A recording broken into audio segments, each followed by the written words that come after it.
Hey everybody, this is Vardhan Kulshrestha I'm Adil Agarwal. and we are the founders of Naventure X. तो जैसे कि हमने पिछले वाली पॉडकास्ट में विक्रम शर्मा सर के साथ डिस्कस किया था about one of the most hot topics in teenagers that is startup and हमने डिस्कस किया कि कैसे हम स्टार्टअप के अंदर अपने आप को प्रोग्रेसिव बना सकते हैं एंड क्या क्या गलती अपन अवॉइड कर सकते हैं।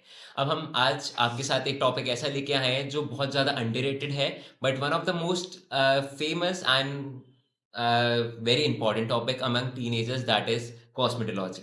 And obviously, for that, we need an expert to discuss with. And for that, we have Dr. Mehak Kaushik with us. Hi, so I'm Dr. Mehak Kaushik and I am a cosmetic physician and I'm also founder of a skincare brand called Panacea Skincare. I've been in this field for past more than 11 years and I'll be really happy to help you all in whatever you think you need. And if you wonder cosmetology होता क्या है, in short describe करूं तो आप ma'am को देख के ही समझ सकते हैं। Cosmetology is basically looking pretty. Exactly. Basically, cosmetology is improvement beauty wise in your skin and hair and body. People could be dealing with acne, pigmentation, tanning issues, fine lines, aging, hair fall, less hair density, all these problems that even our youth face. Uska jo, and in today's day and age, jab everybody wants to look pretty, it's the time of social media. Everybody wants to put out their best face forward. We are the people who make you confident enough to face the world like bang on. That's so आपकी educational journey कैसी रही? मतलब कैसे आपका start हुआ था? और बाकी सबसे ज़्यादा कोई एक ऐसी ट्रेट या फिर कोई ऐसी हैबिट जिसकी वजह से आप आज यहाँ पे हैं? So basically, I am a Xavierite. I've done my schooling from St. Xavier's. Then I did my graduation as a dentist. I did 5 years of dentistry. And then at that time, I realized that dentistry is not really my forte. And I wanted to do something that I love. And beauty was something that always मेरा interest वहीं जाता था जहाँ aesthetics and vanity and looking good and fashion and style. So I wanted to just match my expertise as a doctor to my field of interest, that's beauty. And at that time, 11 years ago, there was not at all any awareness, in fact, in Jaipur about cosmetology. So I did my research, I saw courses that I can do as a doctor, what can I do in cosmetology, and what would make me different from other people practicing cosmetology. So I saw a lot of courses and I started doing my diploma courses, my certificate courses, my PG diplomas and all of that in cosmetology. And at that time यहाँ पर इतने लोग practice भी नहीं करते थे. Even after I had studied cosmetology, there were not a lot of places where I could actually practice that. And I was really new in the business, so I actually had to join a few doctors who were trying initial cosmetology those years, and I literally had to work for free initially for like year and a half just to learn and see, make mistakes, see what could be done. Actually, I initially had to carve my own niche because there was nothing as such cosmetology in Jaipur. I would say I was one of the first few people in Jaipur who actually practiced cosmetology. Okay. Okay, इसमें मैंने जब मैं आपका वो मतलब study कर रहा था कि आपने क्या-क्या कर रखा, तो मेरे को सही में कन्फ्यूज़न हुआ था कि आपके उसमें लिखा था लिंक्डइन के अंदर कि यार डेंटल कॉलेज आपने जयपुर डेंटल कॉलेज से कर रखा है नहीं, वो। Mahatma Gandhi dental Mahatma Gandhi dental college में आपने कर रखा है। तो आई वाज़ कन्फ्यूज़्ड कि क्या मैं सही पर्सन को रिसर्च कर रहा हूँ, क्योंकि dental thing is different, quite different from cosmetology. एक तो ये चीज़ थी एंड मैं एक चीज़ जानना चाहूँगा कि कॉस्मेटोलॉजी जो एक ऐसा टॉपिक है, जिसे जनरली लाइक वेरी मतलब बहुत ज़्यादा कॉमन नहीं है वो। तो आपको वो वाली सिचुएशन फेस करनी पड़ी क्या कि मतलब आपने अपने पेरेंट्स को घर पे जाके बताया होगा कि मेरे को कॉस्मेटोलॉजी प्रैक्टिस करनी है, तो मे बी वो थोड़ा-सा रेजिस्टिव हुए हों, उनने सजेस्ट किया हो कि नहीं तेरे को कोई डिफरेंट फ़ील्ड करनी चाहिए, ऐसा कुछ हुआ था आपके साथ? एक्चुअली बिकॉज इतनी न्यू फील्ड थी 11 almost 12 years back, it was such a new field that even I didn't know what was in future for me. So obviously parents को तो कोई आइडिया नहीं था, मेरे पास कोई मेंटोर्स भी नहीं थे, कोई फ्रेंड्स भी नहीं थे जिनको कॉस्मेटोलॉजी का आइडिया हो, बिकॉज जयपुर में जनरली उस टाइम कॉस्मेटोलॉजी नहीं थी. Then I went out, I studied online research, internationally मैंने देखा लोग क्या कर रहे हैं. As a dentist I am somebody who's legally permitted to inject. हुँ। And that time botox and fillers was a really big deal. Jaipur में तो आई थिंक हार्डली लोगों ने उस टाइम सुना भी होगा botox and fillers. So I trained in botox and fillers बाहर जाके, came back and I now I was again कि dude व्हाट नेक्स्ट? अब मैं पढ़ ली हूँ, यहाँ अवेयरनेस नहीं है, यहाँ लोगों को पता भी नहीं है कॉस्मेटोलॉजी के बारे में, बट कैसे करें? सब कुछ न्यू था. Then on my research, I got to know there's a new 5-star kind of hospital coming up in Jaipur, Cocoon Hospital, which was this one very hi-fi hospital, luxury hospital, और उनकी website पे था cosmetology department. I thought ये तो lottery लग गई, I will have some place to be and I will get all my whatever I wanted to do, and things are now smooth. I went there for an interview. Guess what? There was a cosmetology department, but only on their website. Okay. So there was no cosmetology department there, and that somehow became my biggest, you will say, actually lottery, because I eventually became the person who was the head of cosmetology department in Cocoon Hospital, because I was the only person that time who was practicing cosmetology and who was trained enough to do that. So I actually went up to that hospital, set up my own cosmetology department. At that time, I actually didn't even know लोग किस चीज में comfortable होंगे, क्या करेंगे, क्या नहीं करेंगे. I just had a setup, and mind you the setup was in a pregnancy centre. So cosmetology के ज्यादा से ज्यादा प्रोसीजर प्रेग्नेंट औरतों पे नहीं कर सकते. And it was a neonatology centre, मतलब कि जिन जो बच्चे आते हैं वो like between 1 to 5 years of age, उनकी मम्मीज यूजुअली इतनी बिजी होती हैं कि वो भी कॉस्मेटोलॉजी प्रैक्टिस नहीं करती. तो Exactly. Somehow I was in a setup which was not even favourable for cosmetology. But somehow, I was a beginner, they were a beginner, cosmetology was a very new field. We tried, we went to so many camps in colleges, in MNCs, in corporate offices, and created awareness. We went to buildings, we went to these women organizations like Rotary Club, Fiki Flow, round table for that matter. We went and created awareness of cosmetology. We did newspaper interviews, and all of those media things eventually led, and we made a compulsory consultation for all expecting mothers, because there are still a few expecting mothers also go through a lot of cosmetology concerns, but उनको पता नहीं था कि क्या हम क्या कर सकते हैं जो प्रेगनेंसी में सेफ हो. तो वो अवेयरनेस फैलाते फैलाते धीरे धीरे लोगों को कॉस्मेटोलॉजी के बारे में पता चलने लग गया, and somehow my, even in that unfavourable environment, my work really flourished. Exactly ये एक ऐसी स्टोरी है जिससे सही में इंस्पिरेशन वाली लेने वाली चीज़ है, क्योंकि हर एक स्टार्टअप की शुरुआत में भी यही होता है कि आपके पास फेवरेबल कंडीशंस नहीं होती, you have to make them, क्योंकि फेवरेबल कंडीशंस मिल जाती तो हर कोई वो चीज़ कर सकता था. और बेसिकली अभी जितना मैंने ऑब्जर्व करा, जो एक मेजर शिफ्ट आ रहा है डेंटिस्ट्री से, हर इंसान कॉस्मेटोलॉजी की तरफ शिफ्ट हो रहा है. तो वो एक मेजर चेंज क्यों आ रहा है? डेंटिस्ट्री में स्कोप नहीं है या फिर see dentistry is a pretty saturated field. मैं अपनी पर्सनली बात करती हूँ, मेरे बैच के सब लोग अभी भी डेंटिस्ट्री प्रैक्टिस कर रहे हैं, and I actually intern with the best doctor in Jaipur. So मेरे पास डेंटिस्ट्री में बहुत अच्छी अपॉर्चुनिटीज थी. I was the topper in college, I was really bright in dentistry, but when I actually started practising it, I realise that मेरा दिल यहाँ नहीं लगता. My scope of interest was always beauty, in something fashion related, something high lifestyle, something of those sorts. So मेरा personal तो mildly out of interest cosmetology था. अब now because people like us have created awareness, and now there's a lot of money involved in cosmetology, people are switching, but मेरा pure interest था कि dentistry is not for me and cosmetology is something that I love doing. I get up every morning loving my work, I enjoy my work, I can think about my work all day long, I still do researches on my work, I still do courses on my work. This is something I love doing. So this what I my shift in career was purely because of my passion in beauty. अब लोग इसलिए कर रहे हैं because obviously dentistry is saturated and cosmetology is rather new, it's still a budding career, and people want to see their scope. So what advice would you give to aspiring entrepreneurs, like जिनके पास ideas होते हैं but उनको पता नहीं होता execute कैसे करना है, और ना प्रॉपर रिसोर्सेज होती है उनके पास. तो आप अपनी जर्नी से, अपने ओपिनियन से क्या कहना चाहेंगे कि उनको, कि वो उस चीज़ को कोप अप कैसे कर सकते हैं? एडिंग टू इट, मैं ये भी कहना चाहूँगा कि जैसे आपका जो डिसीजन था कि मेरे को कॉस्मेटोलॉजी में जाना है इंस्टेड ऑफ लाइक मेरे को डेंटिस्ट नहीं बनना, तो वो एक बहुत ज़्यादा हार्ड डिसीजन है, क्योंकि आपको कोई गारंटी नहीं है कि वो चीज़ चलेगी या नहीं चलेगी. You have to do some research कि क्या इसका मार्केट स्कोप है एंड ऑल.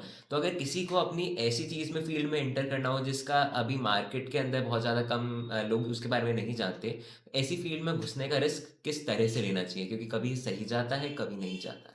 सी उस टाइम तो मेरे पास एक्चुअली मेंटोरशिप नहीं थी. Now if you come and think of it, इतना ऑनलाइन एक्सपोजर ही नहीं था. Now there are so many places where they give you ideas. हम ज़्यादा internationally connected हैं, इतने mentors available हैं, internet is online courses are like available at one click, it's just one click away. I had to actually go do things. Now everything is there on internet. You can do your research nicely. You can connect to people abroad. There are so many mentors actually available online to give you all kind of knowledge. YouTube पे इतनी videos हैं how to do. And the point being, in a new business, आपको एक बार focus के साथ जाना पड़ेगा। एक बार ये मन में, see it's all about your focus and determination. आपने मन में ठान ली कि I am going to crack this, then there is no force in the universe that is going to stop you from it. It's just about your Exactly. focus. I was one person, I had nobody to guide me. One step at a time, the other step at a time, one step karte karte, now I think I can say I am one of the first few actually pioneers of cosmetology in, not even in Jaipur, maybe in Rajasthan. सो वो आता कहाँ से? It is about, ये अंदर से एक आवाज आती है कि नहीं ये करना है और ये करके दिखाना है, अभी कैसे भी करना है। एग्जैक्टली जो पहले जो रास्ते बनाते हैं वही जनरली लीडर्स कहलाते हैं। मैम मतलब बेसिकली स्टार्टअप के अंदर एक तो जैसे सर्विस बिजनेस भी होते हैं एंड प्रोडक्ट बिजनेसेस भी होते हैं। मैंने आपके प्रोडक्ट को स्टडी किया था, I guess that is panacea. तो मैंने जितना उसे स्टडी किया कि आपका मेन फोकस पैनेसिया बनाते हुए ये था कि उसे बहुत सारे मतलब कॉस्मेटिक्स के ऐसे प्रोडक्ट्स आपको मिल जाएंगे जो इंटरनेशनल मार्केट में बहुत ज़्यादा पॉपुलर है। आपका मेन फोकस था कि इसे इंडियन सूटेबल बनाना है, इंडियन स्किन के हिसाब से या इंडियन जेनेटिक्स के हिसाब से। तो जो चीज़ ऑलरेडी इसके बारे में इतना रिसर्च नहीं हो रहा था इंडियन स्किन के बारे में एंड ऑल, तो कैसे आपने इस प्रोडक्ट को डेवलप किया, क्या प्रोसीजर रहा इस प्रोडक्ट को डेवलप करने का? सी बहुत सारी स्किन केयर कंपनीज अभी भी हैं। मेरा की रोल यहाँ पर ये आता है कि मैं खुद एक कॉस्मेटिक फिजिशियन हूँ। In my last 11.5 years of practice, I have seen about thousands and thousands of patients. उनकी कंसर्न देखी है, मुझे पता है कि किस एज ग्रुप के, किस लोगों की, किस कंसर्न पे क्या पर्टिकुलर इंग्रेडिएंट काम करता है। ठीक है, जैसे I tell you just a very common thing, हमारे यहाँ पर अगर हेयर फॉल होता है हम लोग बायोटिन टैबलेट्स लेते हैं, it's a very common thing. But Indians के अंदर बायोटिन की डेफिशिएंसी नहीं होती। Is just over information from the internet जो हमने ब्लाइंडली फॉलो करी और हमने बायोटिन खाना शुरू करा। There are many other vitamin and minerals that we are deficient in, and because of that हमको हेयर फॉल होता है। सो सच थिंग्स को मैंने फोकस में रख के, Indian skin type, we are more on a type 4 type 3 skin type, उनके focus में जो चीजें, जैसे कई हार्श चीजें होती हैं जो वेस्टर्न स्किन पे बिल्कुल इफेक्ट नहीं करती, बट बिकॉज हमारा सन एक्सपोजर इतना ज्यादा है, बिकॉज हमारी बॉडी में मेलेनिन इतना ज्यादा है, वो चीजें हमको थोड़े माइल्डर फॉर्मुलेशन में यूज करनी पड़ती है। तो with experience, with seeing so many people, with trying and testing, finally, even with products, I had to do like 10-12 batches of product, which I tried on me, my friends, my family, my patients that who are under my guidance, which if something is off, I could even then take care of it. मैंने बहुत trials and errors करे, उसके बाद I finally came up with my own brand, and which I always wanted to do, because that is something, because आज if I have a clinic, I'll be able to help only a few that come to me directly. Maybe in online consultations I'll be able to help a few more, but with a cosmetic range that I've now come up with, there is no limit for me. If you are, so there's so many people who are studying abroad but जिनका family यहाँ है, उनके यहाँ उनके parents उनका एक cosmetology का एक बॉक्स बना के हर महीने उनको शिप करते हैं। So it doesn't matter if you are in Jaipur, if you are in India, wherever you are, I am there for you through my cosmetic brand.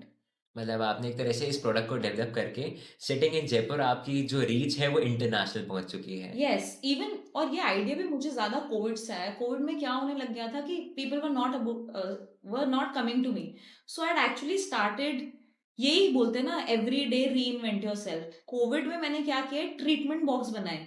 So they were people doing online consultation with me, so I knew what they wanted, बात करके, stories देख के, उनकी pictures की profile and all देख के, video calling करके, I knew what they wanted. I used to pack like a small treatment thing. It used to be a treatment box, उनका स्किन केयर अलग होता था और उनका ट्रीटमेंट पैक अलग होता था, और हम ऑनलाइन वीडियो कॉलिंग पे उनसे, वो उनके घर बैठे बैठे उनसे वो ट्रीटमेंट खुद करवाते थे। So it's just you know every day, 2 साल अगर कोई मेरे पास नहीं आ पा रहा but they are really suffering a lot, then there has to be some way, some new approach, कोई new ideology that could probably help them. तो आपने कंपटीशन को कैसे फेस आउट करा? क्योंकि जब आपने अपनी ब्रांड को स्टार्ट करा होगा, तो there are many brands in the market जिन्होंने अपनी मार्केट स्टैंडिंग, अपनी पोजीशन बिल्ड कर रखी है। तो आपको एक क्या यूएसपी रही जिसके बेसिस पे आपने अपनी ब्रांड के को बिल्ड करा और कंपटीशन को फेस आउट करा? Exactly my USP is me. मेरे पास इतने सारे लोग आते हैं जो अपने, because all my products, first मेरा पेशेंट बेस है, वो मेरे प्रोडक्ट्स यूज करता है, उनको पसंद आते हैं, उनके friends, family, mostly word of mouth is तो something that mouth is to mouth. word of mouth is something that has worked wonders for me now. उनके फ्रेंड्स के फ्रेंड्स, उनके फ्रेंड्स की फैमिली, किसी घर में शादी होती है, उसकी शादी के घर से 50 लोग मेरे पास आते हैं जो अपने मेरे प्रोडक्ट्स यूज करते हैं, वो फिर अपने फ्रेंड्स को बताते हैं। And again online you can do wonders. I have been doing a good presence online. I've been making reels, trying to even now educate people about my products. This is all you can do. And the only thing that separates me from other people is I'm a doctor myself and I'm an experience on Indian skin for like so many years.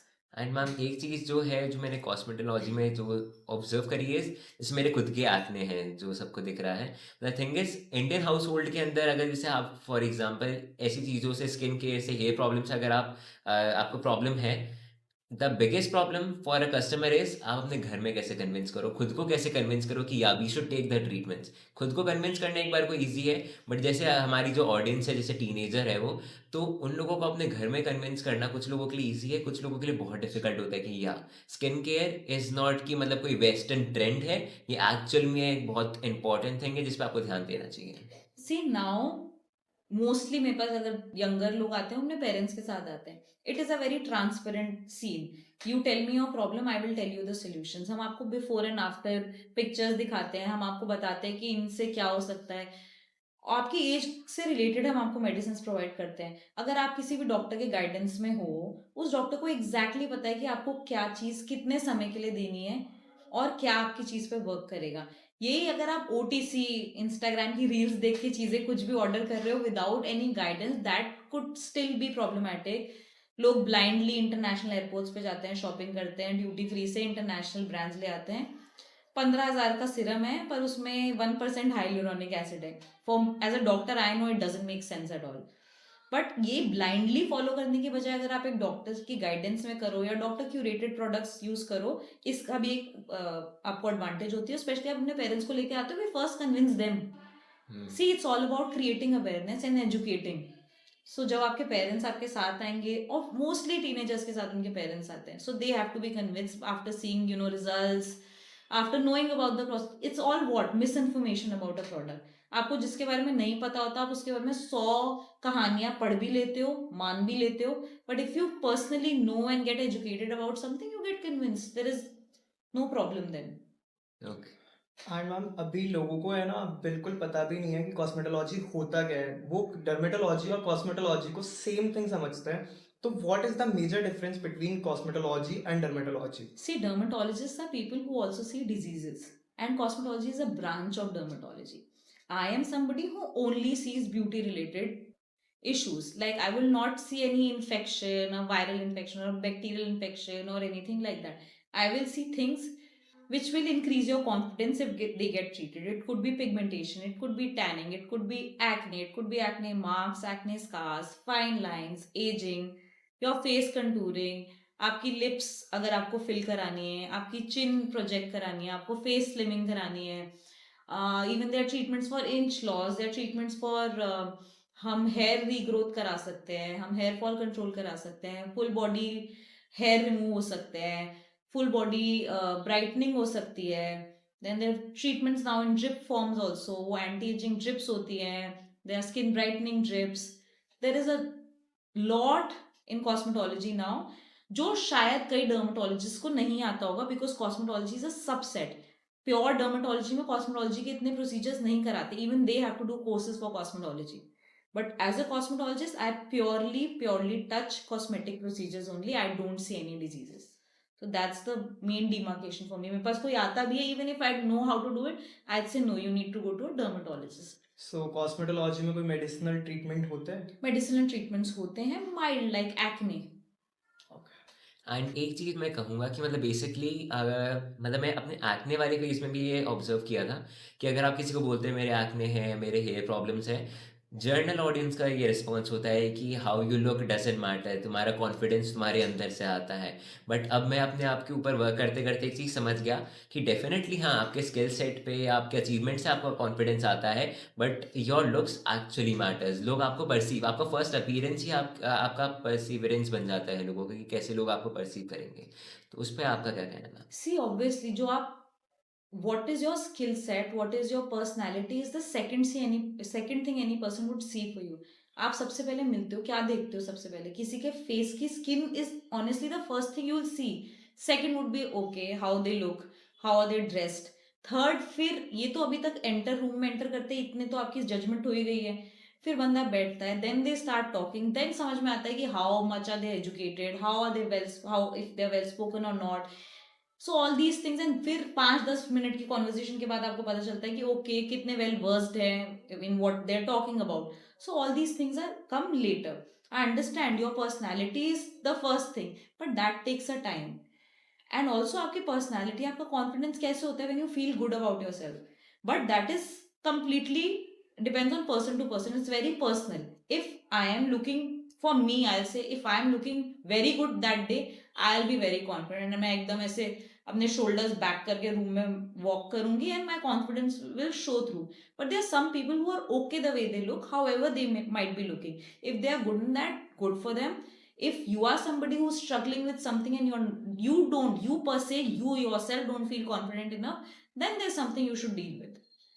सो ये सबका personal है. मुझे personally लगता है जिस दिन मैं तैयार हूँ, मेरे बाल अच्छे हो, मैंने मेकअप कर रखा हो, मैंने अच्छे कपड़े पहने होंगे, I will feel more confident. But if you are confident enough in yourself, these things actually add up to your confidence. But ये सबका पर्सनल है. इफ योर, तो मैं एक्चुअली, मेरे पास जो पेशेंट्स आते हैं वो मुझसे किसी कंसर्न को पूछते हैं, मैं उस कंसर्न को डील करती हूँ. ऐसा हो सकता है कि मैं और चीजें देख रही हूँ, पर मैं उनको हिंट दे देती हूँ. Do you feel bothered by this also?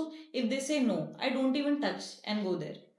It's a clear boundary for me also. जो चीज आपको bother कर रही है, that is something I would want to take care of.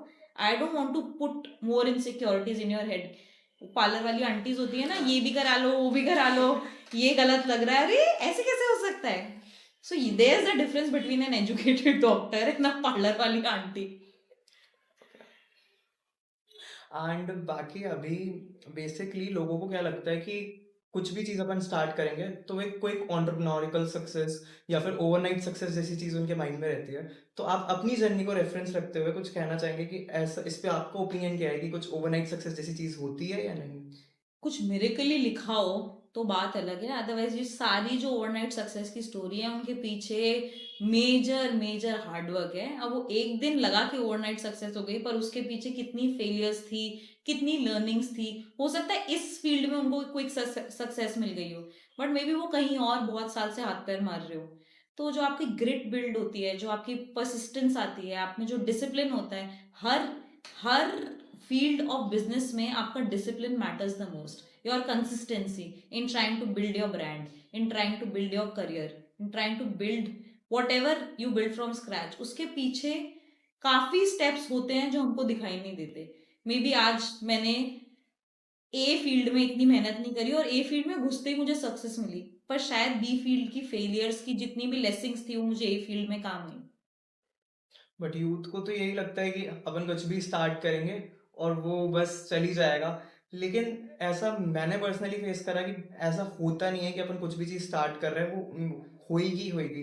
Pivot होती है चीज़ें.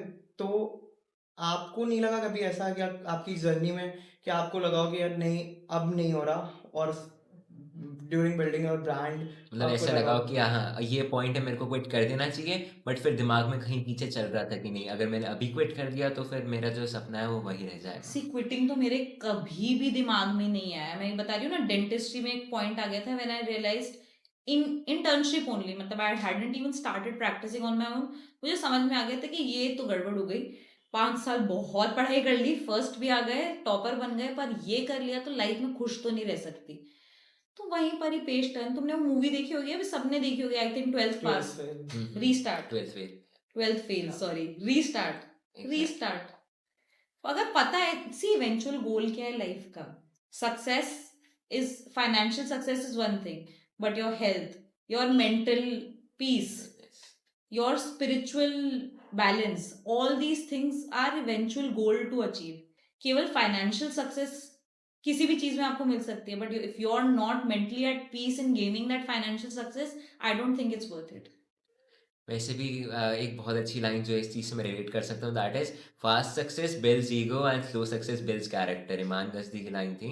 एंड एक चीज़ मैं ऐड करना चाहूँगा कि मतलब क्रिप्टो करेंसी वाली सक्सेस ज़्यादा लंबी टिकती नहीं है. जो अपन मेहनत से बिल्ड करते हैं वो एम्पायर ज़्यादा लंबा चलता है. एंड मैं ये चीज़ पूछना चाहूँगा कि आपने जैसे कहा कि आपने 4 या 5 साल अपने यूज़ करे, यूटिलाइज़ करे डेंटल वाली चीज़ के अंदर पढ़ाई करने में. फिर जब आप स्विच कर रहे थे कॉस्मेटोलॉजी पे, तो आपको कहीं पीछे वो फील नहीं आया कि मैंने अपने 5 साल जिस चीज़ में इन्वेस्ट करें and now I am letting it just go and wait. So now come to think of it, that was a blessing in disguise. I am a cosmetic physician. Why? Why am I Dr. Mehak Kaushik? I am not just Mehak Kaushik. I am Dr. Mehak Kaushik. I am a dentist. That's why I'm legally allowed to inject on your face. That's how I can do fillers and Botox.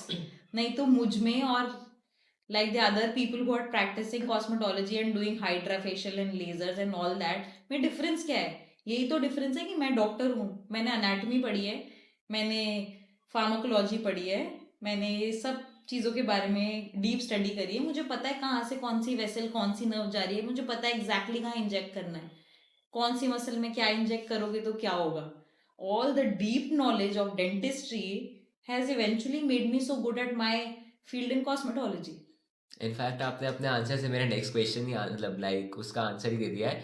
मेरा next question ये था कि basically आपकी ऐसी वो कौन सी speciality है जो आपको बाकी कॉस्मेटोलॉजिस्ट से सेपरेट करती है. But I guess that is the answer कि आपके पास वो पूरी नॉलेज है जो आपने डेंटल वाली चीज़ से गेन See, so करी. all I would not want to compare it also, but जैसे कॉस्मेटोलॉजिस्ट आजकल बहुत सारे, मैं डॉक्टर्स के बियॉन्ड तो बात ही नहीं करना चाहती. There XYZ everybody now started practicing cosmetology, parlour वाली aunty. or maybe some graduates, some diploma course from somewhere without being trained enough, everybody has started practicing cosmetology. उनसे मैं कंपेयर ही नहीं करना चाहती, मैं डॉक्टर्स से कंपेयर करना चाहती हूँ. A dentist practicing cosmetology, a dentist is anyways an expert in the anatomy of the face and neck. हमको इतना में हम ज़्यादा एक्सपर्ट है then maybe people of other field, because वो सब कुछ पढ़ रहे हैं, हमने यहाँ ज़्यादा कॉन्सेंट्रेट किया है. तो हमारी knowledge of the vascularity of the face, the nerves of the face, all these things, the muscles of the face is stronger than people, than doctors of other fields that are practising cosmetology. तो मेरा personal plus point तो ये है कि even after being a dentist I think I am more skilled in injecting the facial area. And ma'am जैसे cosmetology में मतलब basically अपन internal system को ज़्यादा फोकस करते हैं, एक्सटर्नल जो अपने सिम्टम्स होते हैं उन पे ज़्यादा फोकस करते हैं अपन कॉस्मेटोलॉजी में. सी फेस में जो भी है, जैसे अब एक्ने की बात करते हैं, एक्ने के रीजंस होते हैं. Acne could be either bacterial, it could be because of excess oil formation, और मोस्टली फीमेल्स में it could be hormonal imbalance. So हम तीनों चीज़ों को सोच रहे हैं. अगर बैक्टीरियल है तो हमको ओरल मेडिसिन देनी पड़ेगी बैक्टीरियल ठीक करने के लिए. अगर हार्मोनल है उस चीज़ में हम आपको गायनी के पास, there females we send them to gynae and get their hormone balance. So obviously acne and such things कुछ ना कुछ फंक्शन ऑफ इंटरनल है ही. हम आपका लाइफस्टाइल मॉडरेशन में आपको सजेस्ट करते हैं what could be done. There are lot of triggers that help promote acne. लोगों को पता होता है मैंने आज ज़्यादा मैंगो खा लिए, कई लोग के चॉकलेट्स हो जाते हैं, कई लोग कुछ ज़्यादा डेयरी प्रोडक्ट्स कंज्यूम करते हैं उससे एक्ने हो जाते हैं. तो कई बार इट्स लाइफस्टाइल, कई ओवर स्ट्रेस है, नींद ही नहीं आ रही है, कुछ नहीं हो रहा, it could be because of that also. So lifestyle moderation is actually the first step, because आप डॉक्टर के पास महीने में प्रॉब्ली 3 बार जा रहे हो, बट आप वो बाकी सब whatever days are left, 27 days of the month, you are living with yourself, you are eating yourself, your skin care you are doing yourself. सो जो आपकी हैबिट्स है पहले वो टर्न अराउंड होंगी, तभी आप जब हमारे पास आओगे then we'll be able to help you further. And ma'am जैसे आपकी अभी तक मैं जितना आपकी बात सुन रहा था उससे मेरे को रियलाइजेशन हुआ कि जयपुर के अंदर कॉस्मेटोलॉजी को एस्टैब्लिश करने के लिए सबसे इम्पोर्टेंट पॉइंट था आपके लिए नॉइज आ गई. अब आप स्टार्ट करो. मैम जितना मैंने आपकी बात सुनी उससे मेरे को रियलाइजेशन हुआ कि कॉस्मेटोलॉजी को जयपुर में इस्टेब्लिश करने का सबसे मेन स्टेप आपका रहा अवेयरनेस को फैलाना. बट जैसे अगर आप किसी भी प्रोडक्ट के बारे में अवेयरनेस फैलाते हैं जिसके बारे में लोग जानते ही नहीं, सबसे पहली प्रॉब्लम तो आती है लोग सुनना ही नहीं चाहते उस बारे में। दूसरा, अगर अपन उन्हें कन्विंस करने की कोशिश करते हैं तो लोगों को बिलीव नहीं होता, क्योंकि या तो अगर वो आपको जानते नहीं है या जानते हैं तो लगता है कि ये तो हाँ इसी का बिजनेस है, ये तो पब्लिसिटी करेगा, इसका तो फायदा ही है, तो लोग सुनने को तैयार नहीं होते इस कारण से। एंड तीसरा ये है कि जैसे आपका जैसे पैनेसिया प्रोडक्ट है वो इंडियन स्किन पे थोड़ा सा ज़्यादा फोकस्ड है, बट लोगों के जैसे आपने पॉइंट ऐड किया था कि लोग इंटरनेशनल मार्केट के अंदर थोड़ा ब्लाइंडफोल्डली उसको परचेज करते हैं। आपने कैसे कन्विंस करा कि नहीं, international brand is like okay अच्छा चल रहा है, but this is something specialised for your, मैं like for you, Indian skin के टाइप के हिसाब से ही ज़्यादा स्पेशलाइज्ड है, तो अवेयरनेस कैसे फैलाते हैं? सी, अगर आपका, if you are somebody who is into skin care, like मैं फीमेल फोकस बात करूं तो you are somebody who is into makeup, who is into skin care, तो ये आपका पॉइंट ऑफ इंटरेस्ट ही है। अगर मैं इसके बारे में बात करना चाहूँ, शुरू कर दूंगी, एंड आई वुड नो कि आपका पॉइंट ऑफ इंटरेस्ट क्या है। So you need to make it interesting for the person सामने वाले को। अगर प्लेन सिंपल ज्ञान बांट रहे हैं वो नहीं समझ में आएगा, बट आप उसके फेवर का ज्ञान बांटोगे, आप उनके की इंटरेस्ट पता करोगे, आपको समझ में आएगा। 2 मिनट बात करके समझ में आता है कि ये inclined towards क्या है। So you find your way of giving your piece of advice in a way that will be favorable for that person। तो उस बंदे का point of, आप अपना उसका attention grab easily कर ही पाओगे, है ना। as far as comparing, ये मैं हमेशा करती हूँ।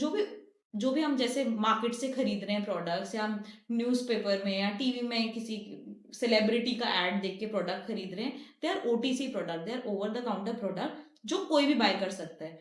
अगर आपने मार्केट से, आजकल रेटिनॉल बहुत ज़्यादा फेमस है as a night repair product और एन एंटी एजिंग प्रोडक्ट। आप मार्केट का कोई भी रेटिनॉल उठा के देखोगे, उसकी सर्टन परसेंटेज का ही प्रोडक्ट आप ले सकते हो विदाउट डॉक्टर गाइडेंस।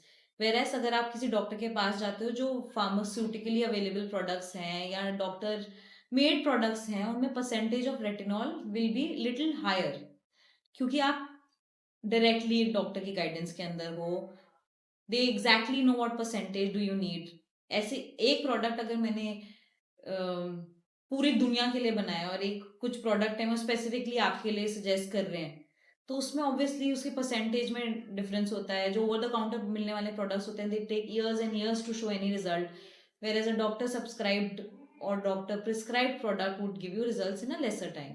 सो यहाँ पर एक डॉक्टर की एक्सपर्टीज काम आती है। और ओके, आपको लगता है इंडियन मार्केट प्रेफरेबल है for biosciences ventures, specially in tier 2 tier 3 markets? बड़ी गंदा क्वेश्चन है वैसे तो, वापस पूछ। ओके, तो मैम जैसे कि ये जरूरी है कि क्वेश्चन नहीं क्वेश्चन बड़ा बोरिंग है। द थिंग इज कि बोरिंग की बात नहीं, थोड़ा एक एक दोनों बोलोगे कि पार्टेज बहुत कम हो रहा है, ज्यादा बहुत कम है, थोड़ा सा इन्वॉल्वमेंट डालो। तो और तू क्वेश्चन पूछ लेना जो मैं तेरे को क्वेश्चन बता- जो नेट वाले हैं ना वो थोड़ा कम, बाकी अपने हैं थोड़े ज्यादा। ये बायोसाइंस प्रेफर्ड छोड़ दे। Skin care routine? नहीं, तू ये हाँ, क्वेश्चन हाँ, क्योंकि हाँ। वो बेसिकली लोगों का डाउट होता है हाँ वैसे ये पूछ सकते हैं। कि आपके अकॉर्डिंग, रुक जा। 2 आपके अकॉर्डिंग एक प्रेफर्ड स्किन केयर रूटीन क्या हो सकता है फॉर इंडिविजुअल्स? एक नॉर्मल फ्लो लाइन बताती हूँ जो सब पे वर्क करेगा। सो यू, मॉर्निंग की रूटीन में you start with a cleanser like a face wash. Second would be, if आपके फेस पे कोई इशू है तो उसकी treatment cream. It could be pigmentation, it could be acne, it could be probably fine lines, it could be just tanning. So जो dark circles, उनको जो concern कर रहा है, second thing should B that. Third should be any serum that you want to apply, and fourth should be your moisturizer, and fifth should be your sunscreen. These are the 5 products on top of each other, they can be applied। and इनमें भी ये एक और वे होता है in seeing the consistency। इनका भी एक वे ऑफ सीक्वेंस होता है, seeing the consistency of the product, lighter consistency to heavier consistency हम अप्लाई करते हैं। हाँ नहीं मैम, वो आपका लास्ट सेंटेंस हो गया, अगले पॉइंट पे आप जा सकते हैं। वापस करूंगे नहीं, आंसर शुरू अप्लाई से। करते हैं। करते Apply हैं के बाद करते आए हैं। थे बस। अप्लाई करते हैं। सो मान लो अगर आपका ट्रीटमेंट, आपने फेस वॉश कर लिया, उसके बाद सबसे लेस कंसिस्टेंसी, सबसे ज्यादा लिक्विडी जो प्रोडक्ट है वो सबसे पहले जाएगा, उसके बाद एज कंसिस्टेंसी बढ़ती है उस हिसाब से प्रोडक्ट होएगा, but last would be the moisturiser, and एकदम end में of course sunscreen would be there. Sunscreen has to be reapplied every 3 to 4 hours till 4 o'clock in the evening in India. बाहर की कंट्रीज में तो थोड़ा 8 बजे तक सनसेट होता है, so things are different, but in India 4 p.m. is the last time you should reapply your sunscreen. But if you're somebody who's always on the screen in terms of phone या TV या whatever lights, तो आपको sunscreen evening में भी लगा सकते हो, because आजकल की न्यू एज सनस्क्रीन में ब्लू लाइट प्रोटेक्शन होता है जो आपको स्क्रीन से भी प्रोटेक्ट करता है. UV light protection, right? या UV light protection. And what is broad spectrum in sunscreen? Basically होता क्या है broad spectrum? सो सनस्क्रीन की मैं आपको एक अच्छी सनस्क्रीन की कुछ क्वालिटीज बताती हूँ. अच्छी sunscreen should be very high on SPF, which is the sun protecting factor. So minimum 30 SPF, 50 SPF will be good. Now there is PA+++, that has to be there, that is your protection against your UV lights. ठीक है. Broad spectrum sunscreen means it protects you from both UVA and UVB. Okay, then the blue light protection, that is very very important these days in your sunscreen, because mostly हम सबका screen time बहुत ज़्यादा होता है. It could be because of your phone, it could be because of Netflixing so much, it could be because of a gadget, working on laptop. So blue light protection is a very very important factor that should be there on your sunscreen. A sunscreen should be a non-comedogenic sunscreen, मतलब वो लगा के आपके pores close नहीं होने चाहिए, उससे आपको एक्ने नहीं होने चाहिए. Non comedogenic means non acne causing sunscreen. A sunscreen should B suitable for all skin types, if you know, because sensitive skin के लिए भी, ऑयली स्किन के लिए भी, नॉर्मल स्किन के लिए भी, ड्राई स्किन के लिए भी. सो यही सारी बातें जो मेजर की पॉइंट्स था ध्यान रख के मैंने अपनी सनस्क्रीन फॉर्मुलेट करी है, Panacea sunscreen. Basically it's a sunscreen, it's like a liquid. तो आपके कोई पोर्स ब्लॉक नहीं करती. उसके अंदर सेंसिटिव स्किन को क्योर करने के कुछ इंग्रेडिएंट्स भी हैं जो सेंसिटिव स्किन को हेल्प करती है. It is non comedogenic, oily skin वाले भी यूज कर सकते हैं. It has blue light protection. So basically these are the few key points that I used to keep thinking कि ऐसी सनस्क्रीन है क्यों नहीं, and then I finally made one. And ma'am like ये मेरे को एक अच्छा वो लगा कि अपन पहले यही मेरे को सर ने भी बताया था जो हमारे पिछले पॉडकास्ट में थे. यू हैव टू सी कि वर्ल्ड में क्या चीज़ों की कमी है, एंड उसी के साथ आप एक बिजनेस प्रोडक्ट के साथ आते हो. एंड इसी के साथ मेरे साथ एक एक दिमाग में क्वेश्चन आया. आप अभी जैसे क्लिनिक हैंडल कर रहे हैं, एक बार वापस इसी क्वेश्चन को वापस रिपीट कर यहाँ तो दो. आती रहेगी यार आवाज. अपन को माइक, वो वाले माइक होने चाहिए थे. मैंने है कॉलर वो माइक वाला, ट्राई लेकिन किया था सही बट बहुत पास में है ना, हाँ. तो इसलिए बैकग्राउंड तो इसमें पूरा कट हो रहा है. अच्छा. मोस्ट प्रोबेबली 90% बैकग्राउंड कट हो रहा है, बट 10% जो है वो आएगी फिर भी. थोड़ा सा अपने आप को लाउड मुझे खुद को रील करने में प्रॉब्लम आती है, मुझे पता है. तो ये वाला क्वेश्चन. सो मैम बेसिकली मेरे पास एक क्वेश्चन था. जैसे कि आप अभी अपना क्लिनिक संभाल रहे हैं, तो that is I guess in service business, and आप अपना जो पैनिसिया का प्रोडक्ट जो वर्ल्ड वाइड सप्लाई कर रहे हो, तो वो एक प्रोडक्ट बिजनेस हो गया. सो मैम आपको क्या लगता है कि कौन सा प्रोडक्ट, मतलब कौन सा टाइप ऑफ बिजनेस ज़्यादा फ्लरिश करता है in terms of basically medical या मे बी ओवरऑल टर्म्स में, कि कौन ज़्यादा फ्लरिश करता है, किन चीज़ों में अपन को क्या दिक्कत आती है, किस में ज़्यादा स्कोप है. एंड दोनों सबसे मेन चीज़, अपन सर्विस में अगर स्टार्ट कर रहे हैं, बेसिकली प्रोडक्ट में स्टार्ट कर रहे हैं, दोनों को मर्ज करना बहुत ज़्यादा डिफिकल्ट होता है आई ऑफ माई एक्सपीरियंस. तो आप वो दोनों चीज़ें कैसे हैंडल कर रहे हैं? सी मेरे केस में it's kind of the same thing. मैं स्किन केयर में I am practicing and I have a skin care brand. तो मेरा तो काइंड ऑफ अ कोलैबोरेटिव ही है. ऑब्वियसली प्रोडक्ट बिजनेस का there is no glass shield on it, कोई वो ही नहीं है. यहाँ सर्विस इंडस्ट्री जो है, लाइक माई प्रैक्टिस, जब तक मैं हूँ, जहाँ मैं हूँ, वहाँ it will work wonders. But मेरी प्रेजेंस ही मुझे, अगर if you want to be big in life, आप पे आपका बिजनेस डिपेंडेंट नहीं होना चाहिए. You need to be able to give it out to people to handle it. Automation to, आप पर्सनली हो नहीं हो इट शुडंट मैटर. आपने एक चीज क्रिएट कर दी, क्यूरेट कर दी, and then that thing should be good enough कि आगे आपका बिजनेस अपने आप हैंडल हो पाए. प्रोडक्ट बिजनेस में कोई ग्लास शील्ड नहीं है, कोई ग्लास कैप नहीं है. It could go anywhere. आप आज प्रॉब्ली 1 लाख अ मंथ कर रहे हो, आप कल को 1000 करोड़ भी कर सकते हो. There is no limit, no cap to it. ये डिपेंड करता है कि आप कहाँ अपना फोकस ज्यादा शिफ्ट करते हो.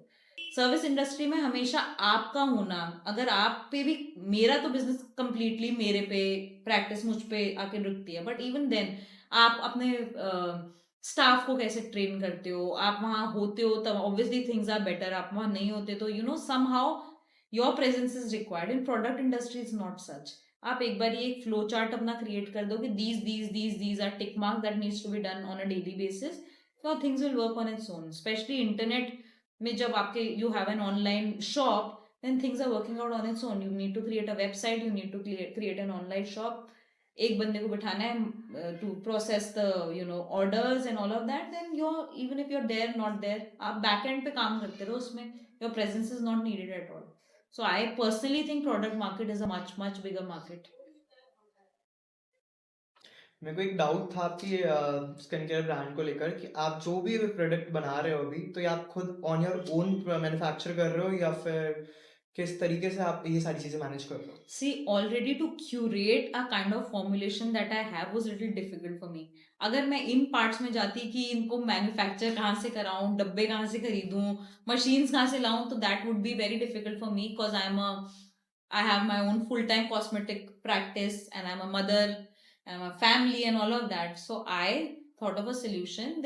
I hired a third party to manufacture the product exactly of my needs, and they kind of delivered exactly what I needed. So I found a company that has been making the similar kind of products for the past 20-25 years, and I gave them my curations, my specific ingredients, my specific percentage of ingredients, and they gave me samples. They kept giving me samples for a few months, and I tried and tested, and I finally came out on a product that I personally liked, my patients liked, and then it came up in the market. That is actually a nice idea to enter into a product business, definitely. So I'm like, पूरा गया ये। नहीं पूरा नहीं, बस जहाँ से करता आपने बोला हम्म। हाँ। लाइक मतलब ये काफ़ी अच्छी स्ट्रैटेजी है अगर कोई प्रोडक्ट बिजनेस में एंटर होना चाहता है एंड उसके पास रिसोर्सेज नहीं है to invest in research and resource development for a product. So या you can consider this thing if you want to enter in a product business definitely. तो ma'am आपका मैसेज क्या है, final message to our audience, to that inspiring entrepreneurs, आप क्या message देना चाहते हो उनको from your side, from your journey? Basically message ये है कि पहले you need to know what do you want to do. First you need to have a focus कि भाई मुझे ये करना है और ये 5 साल के बाद ये हो जाना चाहिए. जब आपकी start point and and point आपके दिमाग में फिक्स्ड होगा ना, उसके बाद वो जर्नी अपने आप होती रहेगी. बस फोकस नहीं खोलना. You have to be first of all very consistent. Consistency is the key in terms of anything. If you want to achieve good health, if you want to achieve good marks, even if you want to excel at career, consistency is the key. रोज लगे रहो उसी discipline के साथ, उसी grit के साथ, उसी mind wave के साथ कि वो 5 साल का मेरा एंड टारगेट है, मुझे वो अचीव करना है. अब उसमें जो आपसे हो पाए वो करते रहो. फोकस अपना मत जाने दो. Don't lose hope. If one door will close, another door is always there for you to enter. ये जो आपकी डे बाय डे की लर्निंग्स है वो इवेंचुअली आपको काम आएंगी ही. And no failure is actually a failure, is just a lesson. So यही आपका सोर्स ऑफ मोटिवेशन है? हाँ, मेरा तो यही है. मैं तो नेवर क्विट एटीट्यूड है. मेरे को पता है I personally feel I am God's favourite child. मेरे साथ कभी कुछ गलत नहीं हो सकता. And I am meant to do great things in life. बस I need to just ask nicely and keep doing my work. एक होता है you need motivation to do the work, but अगर ऐसा एटीट्यूड हो तो you don't need motivation to work. अपने आप ही फील आ जाता है कि अंदर हाँ, से Inbuilt अंदर से discipline. क्रिएट होती है भाई कि Exactly. Everything you have to just feel कि सब कुछ आपके फेवर में वर्क कर रहा है और ये आपके फेवर में ही वर्क करेगा. आप अपना काम करते जाओ. Things will align themselves exactly the way you want to. Manifestation is actually the key. actually works. लोग जो बातें करते हैं ना, विजन बोर्ड ये वो, आई हैव सीन, मैं कई चीजें अपने आप को मानती थी कि भाई ये कैसे हो पाएगा. इवन जब मैं कोकून में थी, for me to even realise कि I can ever have my own practice, कितना काम होगा. मैं ऐसे कम काम करने वाली हूँ. मेरे को ज्यादा मेहनत करने की आदत नहीं है, ये नहीं है. मुझे चाहिए इजी लाइफ. तो मुझे था कि oh to have my place, उसके रेंटल, बिजली, स्टाफ, ये सब कौन मैनेज करेगा. I am meant to do my procedures. पर somehow Covid happened and I had no option. मेरे को खुद हॉस्पिटल जाने का नहीं था. अपने आप ये क्लिनिक अपने आप हो गया. अपने आप हो गया. लोग अपने आप आने शुरू हो गए. It kept getting better. I kept acquiring more rooms to make it bigger. Just happened on its own. बस मतलब करते जाओ, होता जाएगा. मतलब वही कि अपन जो विज़न सेट करते हैं उसके हिसाब से ही चीज़ें अपनी रिसोर्सेज़ अपने आप एंटर होती जाती हैं। हाँ, So in your journey, manifestation really works. It does. अब आज आप भी सोचना, अगर आपने 5 साल पहले कुछ, इनफैक्ट कुछ छोटी चीज होगी जो आपने सोचा होगा, probably I would not be able to do, I would not be able to achieve, क्या रे कर तो लेंगे, कैसे करें, ये तो करना ही है. एक तो ये डाउट आ जाता है कि ये तो नहीं हो पाएगा. उसके लिए तो आप कितना ही कर लो, फिर वो नहीं हो पाएगा. एक आपने सोच लिया ना, ये तो होना ही है, आज नहीं तो कल ये तो मुझे करना ही है.